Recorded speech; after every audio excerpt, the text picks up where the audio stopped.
Move on and put the spotlight on Mahindra Logistics. Rampraveen Swaminathan, MD and CEO of Mahindra Logistics, is now joining us to talk more about business. Rampraveen, morning. Thank you very much for your time. Now, you have given out commentary recently of achieving or aiming at 10,000 crore revenues by FY26. Talk to us about what are the ingredients of this? What segments will lead this growth?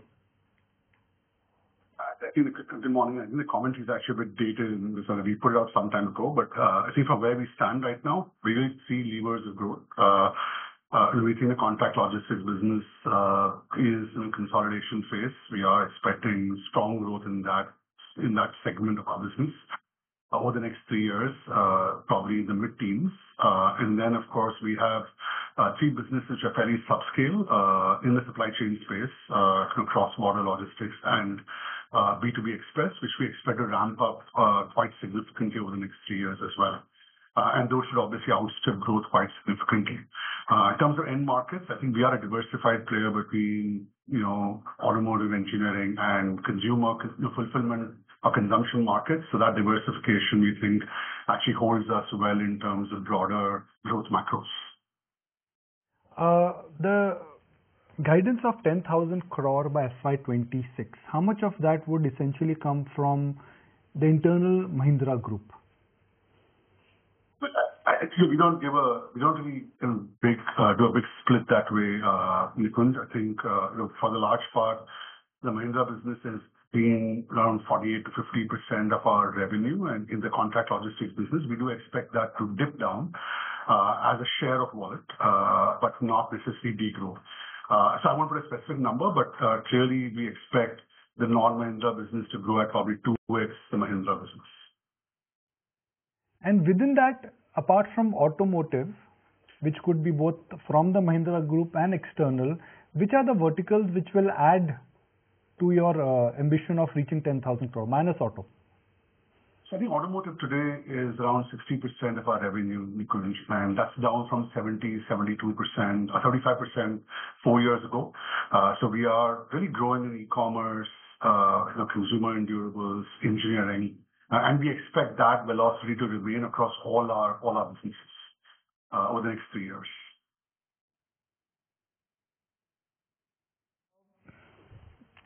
If one looks at the logistics business, and I'm asking a very basic question, perhaps for the understanding of our viewers here, there are specialist logistics companies, Blue Dart, then there is Delivery, then there is TCI, then there is TCI Express, then there is Mahindra Logistics.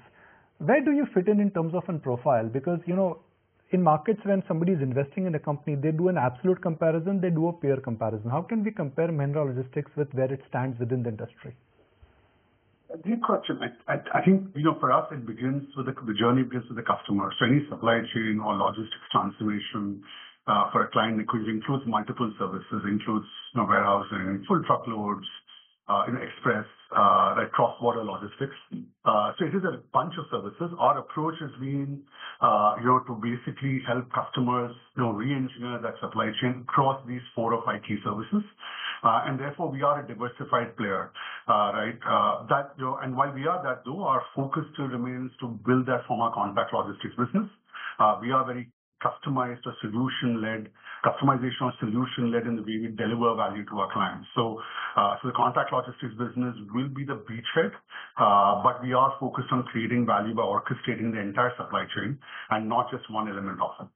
And that's a big difference between us and probably many other players in the industry. I want to come back in this transformation which you are attempting. How are the profitability and the margin outlook likely to improve? 4 to 5% is where the margins have hovered, but because of changes in processes, perhaps more automation, where do you see the margin profile go by the time you get higher revenue numbers? So I think, obviously, that's a consolidated profile. Within that are bits and pieces. So we have parts of our business like our express business, which are in scale up and we have been investing significantly in that, and we are still having a burn there. If you take out those parts of the business, I think you will see year-on-year growth and improvement across all our businesses. I won't give guidance, but I think over a period of time, we expect that the contract logistics business will be at around 2.5% of PAT, And the other businesses should probably be north of that, between 3.5 to 4% at a PAT level. Let's look at the future plans. Now, Mahindra is largely still a B2B company. Would you be looking at B2C? Is there enough and more scope purely considering what is happening to, let's say, the credit card delivery business, how e-commerce is evolving, how quick commerce is evolving? Any thoughts that you want to experiment with new formats? Not really. I think we're very focused on what we want to do right now, Nikunj. I think it's, the PAM or the addressable market for our business is fairly large, and we think there's a lot of value to be created on the B2B space by driving integration and cost efficiency. It's a space which we really understand quite deeply and have very good customer relationships. So as we stand today, I think over the next 36 to 48 months, I don't see us moving away from our core B2B focus as a company. That remains the mantra for us. To wrap it up, this is just a thought which I've never discussed with you. So I'll take the liberty of asking for the first time. In your business, are you getting business which essentially is coming from government? I mean, government capex is strong, government business is strong. Do you have a relationship with government or state governments where you think scalability could come going forward? To be honest, not much. Government is a very small client for us. Probably on a primary basis, there's a lot of derived demand which comes in for us, but principally we have government contracting is a very, very small part of our business. Probably less than 1.5 to 2% of our revenue comes directly from government entities. It belongs to manufacturing. What does that mean for you? I'm sorry, no, I didn't hear the question. We say that the decade in India belongs to manufacturing, right? Whether it is exports or whether it is manufacturing in India or Atmanirbhar Bharat. So in manufacturing, logistics will play a very large role. So the fact that next 10, so what does that mean for you? It's one of the reasons why I think we believe growth will be really strong, because we think we might be entering a purple patch both of strong manufacturing growth and obviously good consumption growth. And you can't make in India if you can't move in India, and therefore logistics is very important. I think one thing is the importance of logistics, but I think on the other hand, the government is making significant investments on infrastructure and digitization, which for the first time should allow customers to move their focus from cost to serve towards cost to win, which is kind of the space which we want to really be in. So overall, I think we're very excited. Manufacturing still remains and will remain a very big part of our business. It's as I said, auto and general manufacturing is probably 3/4 of our business today, and that still remains a very big focus for us.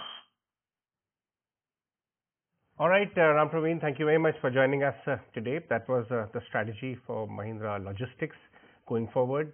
But let's also talk about a company which has recently put out a value unlocking plan